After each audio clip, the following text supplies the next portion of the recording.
Hi kids! Welcome to Cartoon Melody World! Hello story lovers, and welcome back to our channel. Today we have a wonderful tale about a little boy who learned one of life's most important lessons. Let's dive into the story of the little clock that taught time. In a small colorful town, nestled among rolling green hills, there lived a cheerful and playful little boy named Leo. He had a heart full of kindness and a smile that could brighten anyone's day. But Leo had one big problem. He never ever cared about time. His mornings were a frantic rush. The sun would be high in the sky. Birds would be singing their songs. But Leo would still be fast asleep, dreaming of adventures. When his mom called him for breakfast, he'd mumble, "Just 5 more minutes," which would turn into 30. As a result, he was always late for school. He'd sneak into his classroom after the bell had already rung, feeling the disappointed gaze of his teacher. His evenings weren't much better. While other kids finished their homework, Leo would be busy playing with his toys.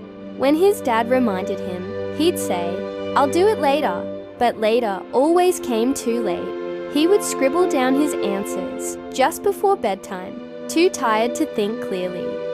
His teachers were worried about his progress, and his parents felt sad seeing their bright son always struggling to keep up. They tried everything, but nothing seemed to work. Leo just didn't understand why being on time was so important. One lovely evening, as the sun painted the sky in shades of orange and pink, Leo's grandmother came to visit. She had wise, twinkling eyes and always gave the best hugs. She saw the worry on Leo's parents' faces and the confusion in Leo's eyes. She held a small, beautifully crafted old clock in her hands. It was made of dark wood and had a shiny golden face. She called Leo over and gave him the clock. "Leo, my dear," she said softly, her voice as gentle as a lullaby. "This isn't just any clock. This is a very special clock.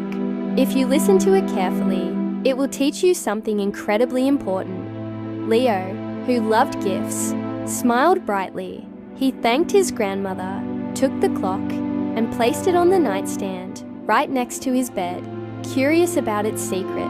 That night, as Leo lay in his bed, the room was quiet, except for the gentle sound of the clock. Tick tock, tick tock. But tonight, the sound seemed louder, more purposeful. It was as if the clock was trying to get his attention. Leo closed his eyes, ready to drift off to sleep, when suddenly, a calm, clear voice filled the room. "Leo," it said, "time is very, very precious. It's like a river that flows in only one direction. Once a moment goes, it never comes back." Leo's eyes shot open. He sat up and looked around. The voice was coming from the little clock. He rubbed his eyes in disbelief. Are you real? Can you actually talk?" he whispered, his heart thumping with a mix of fear and excitement. "Yes, Leo, I am real," the clock replied warmly. "I am here to help children who truly want to learn and grow." Leo was amazed. He had never seen a talking clock before. He listened intently as the clock continued. "Tomorrow let's try something new. Let's respect time together." The very next morning, something magical happened. Just as the first ray of sunlight peeked through his window, the clock's gentle alarm chimed. Leo woke up, not with a groan, but with a feeling of purpose. He remembered the clock's words. He quickly jumped out of bed, brushed his teeth, got dressed, and packed his school bag. He even had time for a relaxed breakfast with his family. When he arrived at school, the playground was still buzzing with kids. The bell hadn't rung yet. He was on time. His teacher greeted him at the door with a big surprised smile. "Good job, Leo. I'm so proud of you," she said. Leo felt a warm glow of pride inside him. It felt good to start the day right. From that day on, with the clock as his guide, Leo's life began to change. He followed a schedule. He studied on time, which made his lessons easier to understand. He played on time, which made his games more fun because he wasn't worried about unfinished homework. And he went to sleep on time, which helped him wake up fresh and energetic every morning. His life, which was once chaotic and stressful, became happy, organized, and full of achievements. One evening, as Leo was getting ready for bed, he looked at the little clock on his nightstand. "Thank you," he said gratefully. "Thank you for teaching me the value of time. You've changed my life." The clock's hands ticked softly, and its voice spoke one last time. "Oh, Leo, I did not change you. You were the one who chose to listen. You chose to respect time. The magic was within you all along." From that day forward, the clock never spoke again.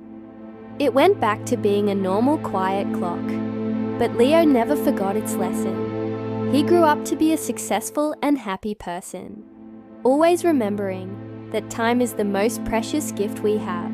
The moral of our story is simple but powerful. Time is precious and waits for no one.